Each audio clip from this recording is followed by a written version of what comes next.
representa, digamos, un lago, representa un río, representa un derrame en el piso, por ejemplo, y entonces tenemos un líquido y tenemos el aire, y entonces pues aquí estamos viendo la película, hay un espesor de la película, y entonces fuera de la película está el aire en movimiento y hay turbulencia, hay convección, pero dentro de la película se supone que el aire está estático y lo que tendríamos es una difusión de, en este caso, por ejemplo, de un líquido que no necesariamente sería agua, podría ser acetona, podría ser gasolina, en un gas estático. Cuando tenemos un derrame de un líquido en un gas estático, pues eso se llama un caso de difusión unimolecular y también conocido como flujo de Stefan. Y cuando hacemos un balance de masa y aplicamos pues algunos de los conceptos básicos de transferencia de masa, pues resulta que obtenemos una ecuación que es la ecuación que aparece, que vemos aquí. Y entonces la idea es que eso se iguala con la definición del flux. Digamos que este es el flux molar porque está en mayúscula. Entonces el flux molar, pues según el proceso, acordémonos que más allá de la película hay un proceso de convección. Entonces en principio se podría aplicar también la ecuación de convección de masa. Entonces según esto, pues podríamos igualar las dos fórmulas y eso nos daría una relación o una expresión que me define el coeficiente de transferencia de masa en función de una serie de parámetros relacionados por decirlo así, con un proceso de difusión. Entonces, ¿qué tiene esto de importante?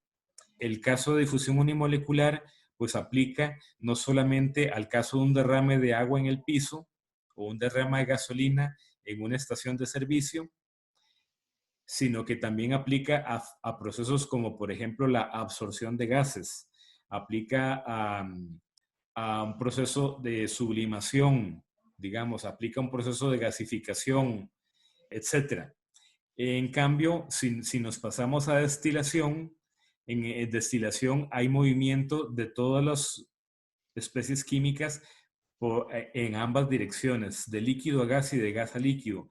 Y eso se llama un caso de contradifusión equimolar y en ese caso la ecuación cambia. Entonces vean que el análisis es un poquito diferente, de hecho es mucho más simple la ecuación. Tratando de aterrizar, ¿cuál es la principal diferencia que ustedes ven? Profe, bueno, debe ser Rho BLM, Ok, si no me equivoco. entonces por aquí aparece de hecho es una presión, dice presión del componente B, presión parcial del componente B, el LM significa logarítmico medio. De hecho, si ustedes ven el dedito que estoy dando vueltas, estoy señalando donde dice presión sub B, presión parcial del componente B, o sea, en este caso sería el aire. Fíjense que estamos suponiendo una mezcla binaria, nada más el líquido A que se está desplazando en el aire, el componente B. Entonces, esto es presión parcial del componente B, logarítmico medio.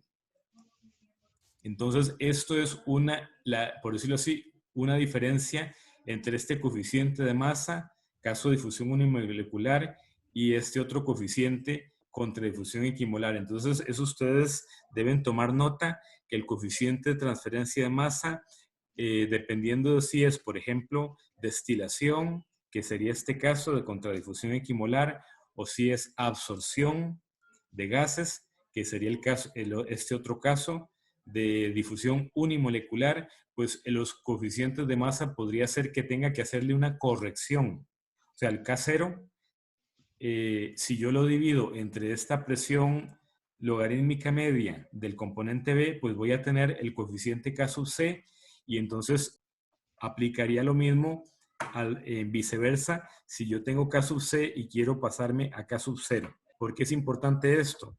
Porque si ustedes tienen una correlación de transferencia de masa, que eso es lo que tenemos en este momento aquí, pregunto si ustedes estamos viendo una tabla que Sí. dice tabla 1413. Bueno, esto está tomado de un libro de transferencia de calor. resulta que, digamos, si yo tengo correlaciones de transferencia de calor, hay un concepto que se llama la analogía calor-masa. Otra forma de llamarlo es la analogía Chilton-Colborn. Y según esa analogía, pues cualquier correlación de transferencia de calor, haciéndole unas sustituciones de números adimensionales, pues yo la convierto en una correlación de transferencia de masa, que eso pues me va a responder a una pregunta que normalmente hacemos en este curso como estudiantes y a veces incluso como profesionales nos vamos a hacer, que es ¿cómo hago para conseguir o calcular el coeficiente de transferencia de masa para una aplicación en particular, para una operación unitaria? Pues típicamente va a ser por medio de esto, por medio de las correlaciones. Pero entonces viene la gran pregunta. ¿El coeficiente que estamos calculando es K sub C, o sea, para flujo de Stefan unimolecular, o es K sub 0? Bueno, de hecho es K sobre 0, es un superíndice.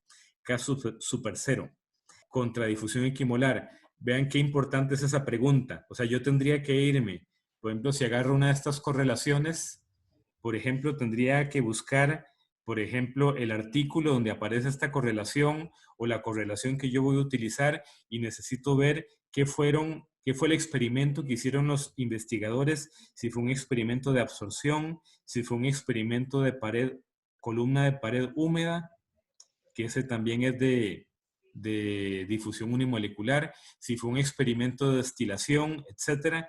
¿Cuál fue el experimento que ellos hicieron para poder saber exactamente, pues, cuál coeficiente es el que estamos calculando con esa correlación? De hecho, la mayoría de las correlaciones, les cuento, son hechas en columna de pared húmeda o en incluso procesos de absorción. Entonces, muy posiblemente, pues la mayoría de estas correlaciones podríamos suponer corresponderían a este que tenemos acá. Y si lo quisiéramos usar en destilación, pues habría que hacerle una corrección para podernos pasar a este otro coeficiente. ¿Me entienden este concepto de que hay dos coeficientes de transferencia de masa, por decirlo así?